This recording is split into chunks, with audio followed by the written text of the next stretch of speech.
Assalamualaikum warahmatullahi wabarakatuh. A'udzu billahi minasyaitonir rajim. Bismillahirrahmanirrahim. Alhamdulillahi rabbil alamin. Wal 'aqibatu lil muttaqin.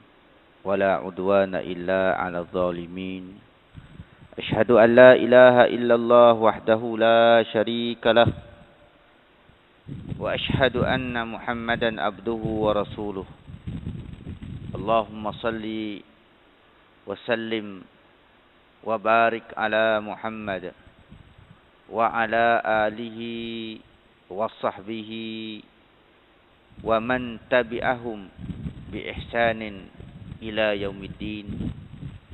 Qala rabbi shrah li sadri wa yassir li amri wahlul 'uqdatam min lisani yafqahu qawli. Subhanaka la ilma lana illa ma 'allamtana innaka antal alimul hakim. Wala haula wala quwwata illa billahil aliyil azim. Wala haula wala quwwata illa billahil aliyil azim.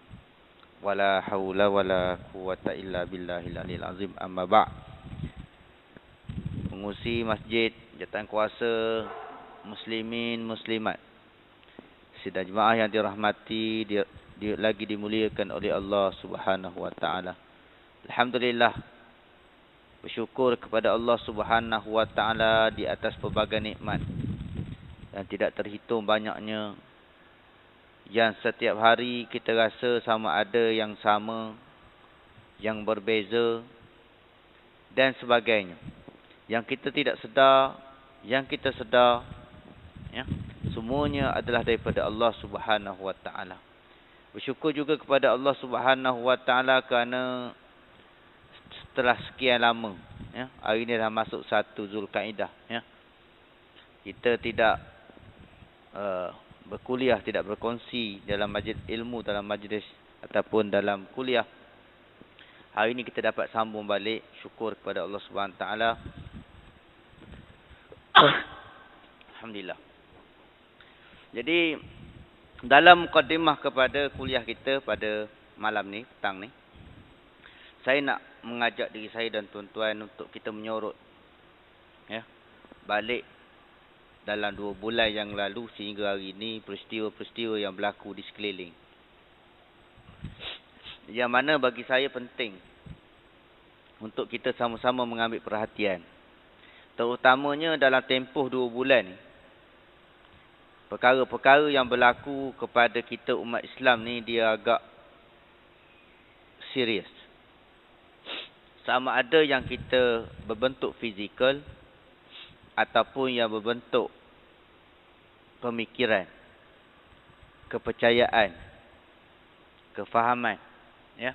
Yang saya sebut dari sudut fizikal tu ialah kita lihat bahawa hari ini negara Islam ni, ya, dari satu lepas satu hancur, ya.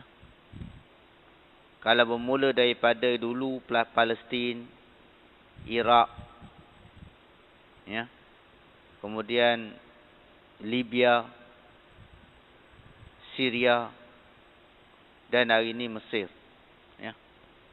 Dan apa yang berlaku di Mesir ni, ya, yang merupakan disebut oleh sebahagian besar daripada ulama sebagai benteng Ahlus Sunnah wal Jamaah dengan adanya Universiti Al-Azhar tu, hari ini telah mula bergolak, ya.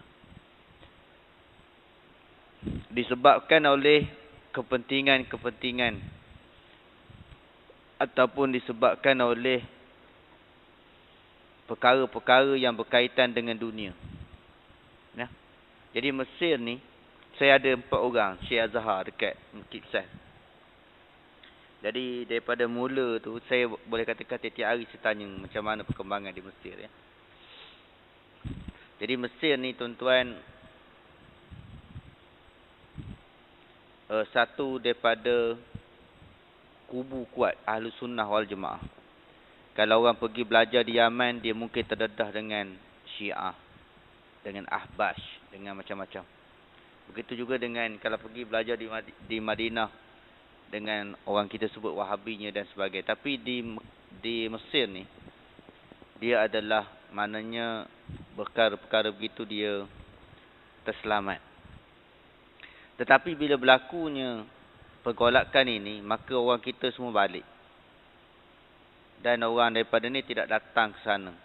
Ya, jadi itu merupakan satu kerugian dari sudut pusat ilmu. Dan Universiti Azhar ni bukan semata-mata dalam bidang agama, bidang perubatan dan sebagainya. Ya, satu kerugian yang besar. Dan Mesir ni adalah negara yang Timur Tengah yang antara negara yang dan dikatakan bahawa negara yang terkuat tenteranya. Sebab semua rakyat dia adalah tentera. Ya, dia wajib menyertai tajnid ataupun wajib rakyat dia menyertai menjadi tentera. Ya, berlatih tentera selama setahun, 2 tahun ataupun 3 tahun. Berdasarkan kepada tahap pendidikan yang mereka terima. Ini negara Mesir. Tapi bila negara ni tumbang dan mendapat ditumbangkan Mursi ni dengan sokongan daripada negara-negara monarki. Ya, negara-negara yang mempunyai raja seperti Kuwait, Arab Saudi dan sebagainya, Qatar dan sebagainya. Negara-negara yang takut pengaruh Mursi ni boleh menyebabkan keluarga mereka itu juga akan gugur. Maka itu yang menyebabkan hari ini, kalau tuan-tuan tengok, yang diulas oleh Tun Mahathir dulu, bagaimana negara Arab ni dia tidak bersatu dalam isu masalah Mesir. Sebab maknanya kepentingan-kepentingan yang saya sebut tadilah. Dan sekarang ni yang terbaru ni kita tengok Syria mula. Ya. Amerika mula nak menyerang Syria dengan dakwaan-dakwaan palsu. Ya. Ini tuan-tuan nampaknya makin lama makin banyaklah perkara-perkara. Ini yang berlaku dalam yang saya kata yang kita nampak. Ada pun yang kita tak nampak, iaitu dari sudut akidah. Yang jelas hari ini tuan-tuan tengok, yang pertama masalah orang kafir ataupun orang yang bukan Islam di Malaysia ni dah berani, makin berani mencabar sensitiviti ataupun mencabar keimanan kita lah dalam tempoh 2 bulan ni. Yang bermula daripada Elvin yang melakukan benda yang tak senonoh dengan makwa dia keluar dalam Facebook. Kemudian dia berbuka puasa dengan, kononnya berbuka puasa, selamat berbuka puasa dengan makannya khinzir. Kemudian keluar lagi orang kita yang belajar di luar negara, duduk dengan anjing, berwudukkan anjing. Kemudian sampailah peringkat Sami Buddha melakukan ibadah dalam surau kita. Sampailah peringkat kepada poster yang menghina umat Islam pada hari ini. Jadi dalam tempoh 2 bulan ni memang nampaknya begitu mencabarlah. Tak tahulah macam mana tuan-tuan punya perasaan, ataupun kita mungkin ada di kalangan kita langsung tak tahu apa pun. Ini yang bahaya. Ya? Dan benda ni makin lama dia akan cabar. Setara mana kita ni mampu untuk bangkit menentang. Bukan saya ajak tuan-tuan berperang dengan orang ni. Ya. Tapi kalau nak perang pun bagus. Ya. Orang macam ni patutnya buat tu bunuh terus. Ya. Supaya dia menjadi kegerunan kepada orang lain. Tapi negara kita ni ada undang-undang dan peraturan. Kita tak bolehlah begitu. Kalau negara dulu, begitulah lawannya. Ya. Jadi ini yang saya kata pada tuan-tuan, benda yang cukup bahaya. Ya. Dia cuba cabar diri orang Islam. Dan kalau kita tengok, tidak ada sesuatu yang bersangatan pun yang menentang kepada apa yang berlaku ni lah. Ya, tidak kuat di Malaysia ni. Maknanya mungkin sama ada kita ni tidak sensitif ataupun sebagainya. Begitu juga dengan ancaman Syiah. Ya. Di samping orang memperlekehkan agama kita, hari ini masuk lagi satu ajaran yang begitu halus, iaitu ajaran Syiah. Ya, mula-mula dia tak masuk ke kampung-kampung. Tapi dia masuk daripada orang yang cerdik pandai, iaitu daripada universiti. Ya. Jadi ini tuan-tuan yang dulu keluar dalam surat khabar di Kedah, ya, Syiah Ja'fariyah. Dan Syiah ni dia mudah je, dia kata Syiah, kami ni Syiah Zaidiyah, kami Syiah Ismailiyah. Ya. Jadi kami ni Syiah yang hampir dengan Ahlussunnah wal Jamaah. Disebut hampir je. Itu yang kadang-kadang menyebabkan orang mula boleh, kita boleh ikut ni. Dia dekat dengan Ahlussunnah wal Jamaah, tak jauh beza. Ini akhirnya sembahyang Jumaat tidak, ya. Sembahyang jamak kasarkan waktu maghrib dengan isyak, jamak kasarkan Zuhur dengan Asar, maghrib dengan isyak. Ini. Dan sampailah kepada perbuatan-perbuatan lain, mut'ah dan sebagainya. Ini bahaya. Jadi sebab itulah kita ni nampaknya kita kena betul-betul membuat satu muhasabah. Mempertingkatkan akidah kita, keluarga kita yang utama. Kemudian kepada masyarakat dengan program-program mendedahkan kepada masyarakat tentang Syiah. Ya. Begitu juga dengan ajaran-ajaran lain. Kalau tuan-tuan tengok ajaran-ajaran sesat yang lain, Al-Arqam naik balik ajaran, ya, yang berlaku balik. Ya. Mereka train orang-orang dia. Ya. Kadang-kadang tuan-tuan tak pergi sembahyang Jumaat. Kalau kita tak tahu. Global Ikhwan lah. Ya. Macam-macam. Ini pun juga satu benda yang bahaya. Ya. Jadi sebab itulah tuan-tuan, saya mengajak diri saya dan tuan-tuan, sama-samalah kita melihat diri kita, keluarga kita, anak-anak kita, cucu cicit kita, masyarakat kita agar terpelihara daripada perkara-perkara yang boleh menyebabkan porak-poranda sama ada pada diri kita, wal-iyazubillah, keluarga kita, masyarakat kita dan apatah lagi negara kita. Ya. Kalau isu naik minyak 20% ni, itu pun orang dah kecoh bukan main lagi kan. Macam-macam. Ya. Tapi isu-isu akidah ni sepatutnya kita lebih kecoh daripada naik minyak 20% ni. Walaupun naik minyak ni merupakan satu benda yang maknanya akan menyebabkan memberi kesan yang besar. Harga barang naik dan sebagainya. Tapi isu-isu lain yang lebih kepada yang kita katakan tadi, perlu juga kita fikirkan. Ya. Jadi hasil itulah agak lama sikit. Ya.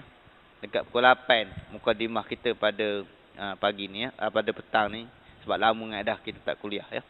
Jadi hari ini tuan-tuan kita masuk kepada satu tajuk yang baru. Ya. Iaitu kita masuk pada tajuk tayammum. Ya. A'udzubillahi minasyaitonirrajim. Bismillahirrahmanirrahim. Ya. Bermula fardu tayammum 5 perkara. Pertamanya niat, yakni niat mengharuskan sembahyang atau tawaf atau menyentuh mushaf dan umpamanya seperti diniatnya nawaitu tayammuma listibahati fardhis shalah. Sahaja aku tayammum kerana mengharuskan fardu sembahyang, atau nawaitu tayammum listibahati shalah. Sahaja aku tayammum kerana mengharuskan sembahyang. Maka pada niat yang pertama disembahyang dengan dia fardu dan beberapa sunat, dan pada yang keduanya sembahyang dengan dia akan sunat jua tiada fardu. Ya. Jadi hari ini kita dah masuk kepada satu tajuk yang baru, iaitu tayammum. Ya. Tayammum ni ialah disebut isalu turabin tahurin lil wajhi wal yadaini biniyatin wa ala wajhin makhsusin. Tayammum ini ialah kita menyampaikan tanah yang bersih ke muka dan tangan berdasarkan hendaklah dimulakan dengan niat dan di atas bentuk yang khusus. Ya.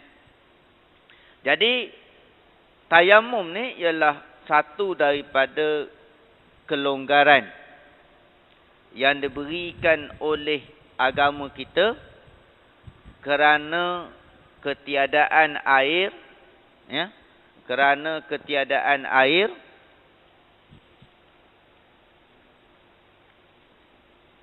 kerana sakit, kerana jauhnya air, kerana berbagai-bagai lagi sebab lah. Ya. Jadi tayamum ini ialah satu benda yang Ya ke kita baru mula situ ya? Rasanya betul lah ya. Ha? Betul? Takut apa ni? Dah lepas ni. Takut ada katas lagi. Saya rasa betul dah ya. Baru masuk hak baru. Jadi kerana sakit, kan kadang-kadang orang patah.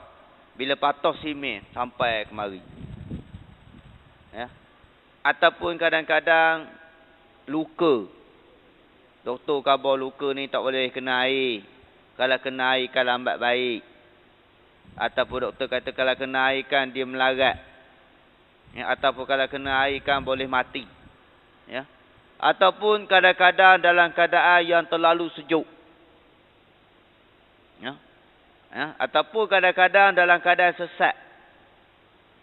Ataupun kadang-kadang tak boleh. Tak ada air. Kalau guna air nak wuduk kan, tak boleh nak minum. Contoh. Banyak sebab-sebab. Jadi agama kita ni mudah. Ya. Janganlah khabar Islam ni agama yang payah. Mudah. Kita yang membuat agama ni jadi payah. Ya, kita yang buat agama ni jadi payah. Sebab itulah. Tapi bukan maksud bila kata-kata mudah tu kita boleh buat remeh-temeh. Tak. Kita kena buat bersungguh-sungguh. Tapi agama kita ni, yang paling penting, dia tetap juga suruh semayang.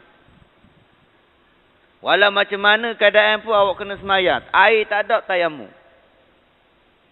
Itu nak beritahu. Ya. Jadi sebab itulah maka Allah Subhanahu Wa Taala mensyariatkan tayamum dengan tanah yang bersih menggantikan wuduk ataupun menggantikan mandi wajib. Mandi. Sehingga kita ni tidak